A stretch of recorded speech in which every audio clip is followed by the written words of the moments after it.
Section 3. You will hear a conversation between a tutor and two students who are preparing for an English literature test.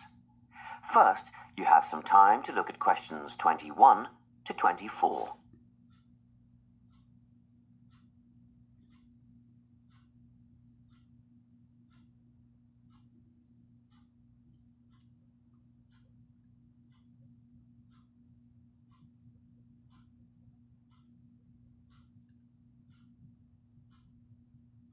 Listen carefully and answer questions 21 to 24.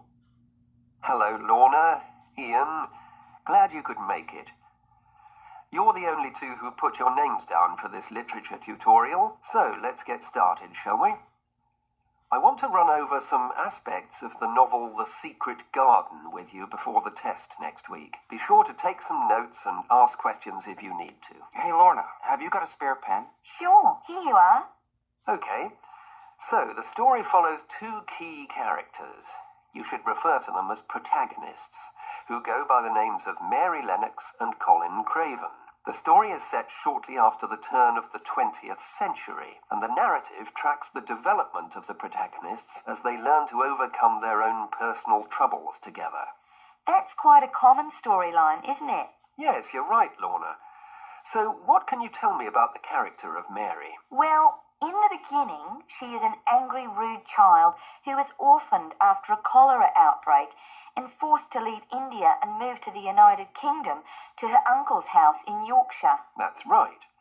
And there she meets Colin, who spends his days in an isolated room, believing himself to be permanently crippled, with no hope of ever gaining the ability to walk.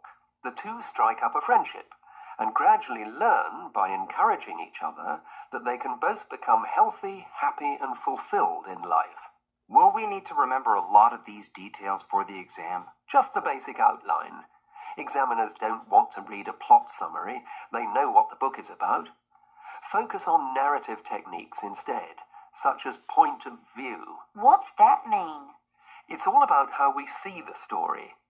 This story, for example, is written from the perspective of what is called an omniscient narrator. Omniscient means all-knowing.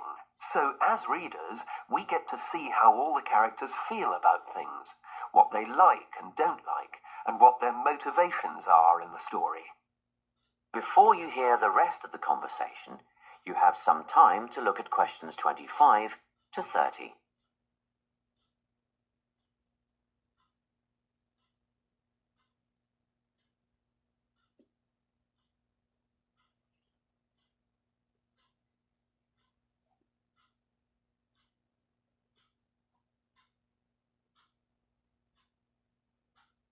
Now listen and answer questions 25 to 30.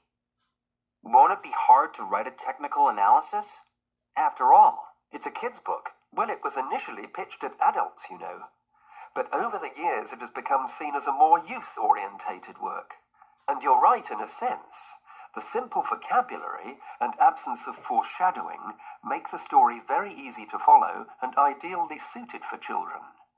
But that doesn't mean there isn't much to analyse. Look at the symbolism, for instance. Symbols are things, right? Material things like objects that stand for abstract ideas. Absolutely, yes. And the author uses many of them. There's the robin redbreast, for example, which symbolises the wise and gentle nature that Mary will soon adopt. Note that the robin is described as not at all like the birds in India. Roses are used as well, as a personal symbol for Mistress Craven. You'll see they're always mentioned alongside her name, and Mistress Craven's portrait can also be interpreted as a symbol of her spirit. Are symbols just another name for motifs? No, motifs are a bit different. They don't have as direct a connection with something the way that a symbol does. Motifs are simply recurring elements of the story that support the mood. Are there any in this novel? Yes, two very important ones. The Garden of Eden is a motif. It comes up a few times in connection with the garden of the story. And then you've got the role that secrets play in the story. In the beginning, everything is steeped in secrecy, and slowly the characters share their secrets, and in the process move from darkness to lightness, metaphorically, but also, in the case of Colin, quite literally. His room in the beginning has the curtains drawn, and he appears at the end in the brightness of the garden. Anything else we need to know about? Yes. Nearly all novels explore universal concepts that everyone has experienced. Things like love, family, loneliness, friendship. These are called themes. The Secret Garden has a few themes that all center on the idea of connections. The novel explores, for example, the way that health can determine and be determined by our outlook on life. As Colin's health improves, so too do his perceptions of his strength and possibility. The author also examines the link between our environment and our physical and emotional prosperity. The dark, cramped rooms of the manor house stifle the development of our protagonists. The garden and natural environments allow them to blossom, just as the flowers do. Finally, this book looks at connections between individuals, namely Mary and Colin. This necessity of human companionship is the novel's most significant theme, because none of their development as individuals would have occurred without their knowing each other. Well, that about sums it up, I think. That's a great help, thanks. Yes, thanks very much. That is the end of section 3. You now have half a minute to check your answers.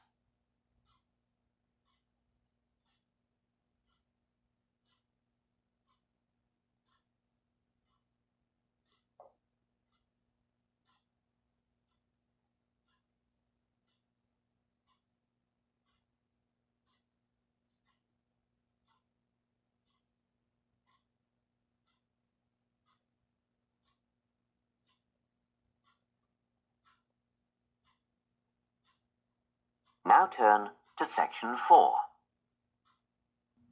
Section 4. You will hear a talk on the topic of time perspectives. First, you have some time to look at questions 31 to 40.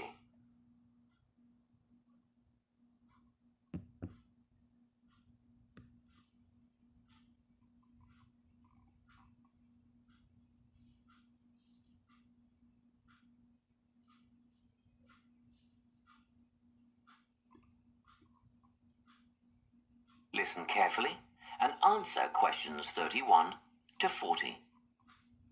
Today, I'm going to be talking about time. Specifically, I'll be looking at how people think about time and how these time perspectives structure our lives. According to social psychologists, there are 6 ways of thinking about time, which are called personal time zones. The first 2 are based in the past. Past positive thinkers spend most of their time in a state of nostalgia, fondly remembering moments such as birthdays, marriages, and important achievements in their life. These are the kinds of people who keep family records, books, and photo albums. People living in the past negative time zone are also absorbed by earlier times, but they focus on all the bad things, regrets, failures, poor decisions. They spend a lot of time thinking about how life could have been. Then, we have people who live in the present. Present hedonists are driven by pleasure and immediate sensation. Their life motto is to have a good time and avoid pain. Present fatalists live in the moment too, but they believe this moment is the product of circumstances entirely beyond their control. It's their fate, whether it's poverty, religion, or society itself. Something stops these people from believing they can play a role in changing their outcomes in life. Life simply is, and that's that. Looking at the future time zone, we can see that people classified as future active are the planners and go-getters. They work rather than play and resist temptation. Decisions are made based on potential consequences, not on the experience itself. A second future-orientated perspective, future fatalistic, is driven by the certainty of life after death and some kind of a judgment day when they will be assessed on how virtuously they have lived and what success they have had in their lives.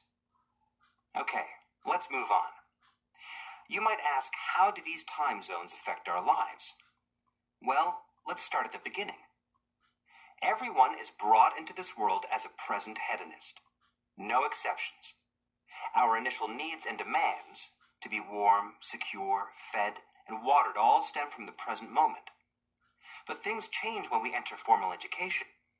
We're taught to stop existing in the moment and to begin thinking about future outcomes. But did you know that every 9 seconds, a child in the USA drops out of school? For boys, the rate is much higher than for girls. We could easily say, well, boys just aren't as bright as girls. But the evidence doesn't support this. A recent study states that boys in America, by the age of 21, have spent 10,000 hours playing video games. The research suggests that they'll never fit in the traditional classroom, because these boys require a situation where they have the ability to manage their own learning environment. Now, let's look at the way we do prevention education. All prevention education is aimed at a future time zone. We say, don't smoke or you'll get cancer. Get good grades or you won't get a good job. But with present-orientated kids, that just doesn't work.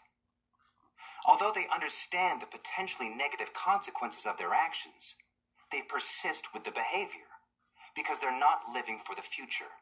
They're in the moment right now. We can't use logic, and it's no use reminding them of potential fallout from their decisions or previous errors of judgment. We've got to get in their minds just as they're about to make a choice. Time perspectives make a big difference in how we value and use our time.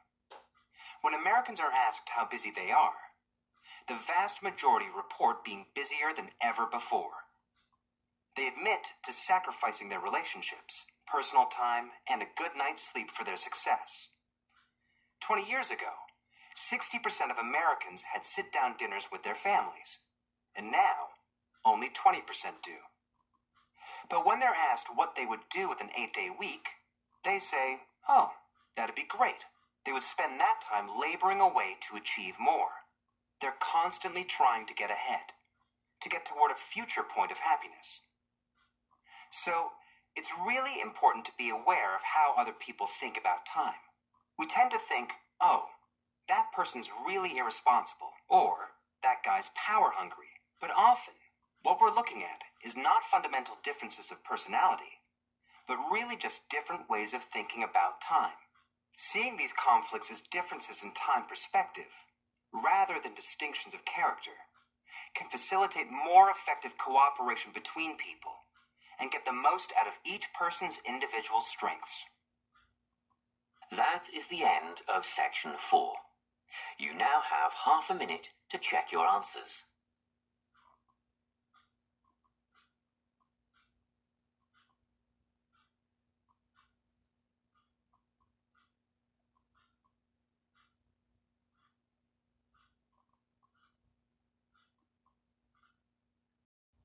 That is the end of the listening test. You now have 10 minutes to transfer your answers to the listening answer sheet.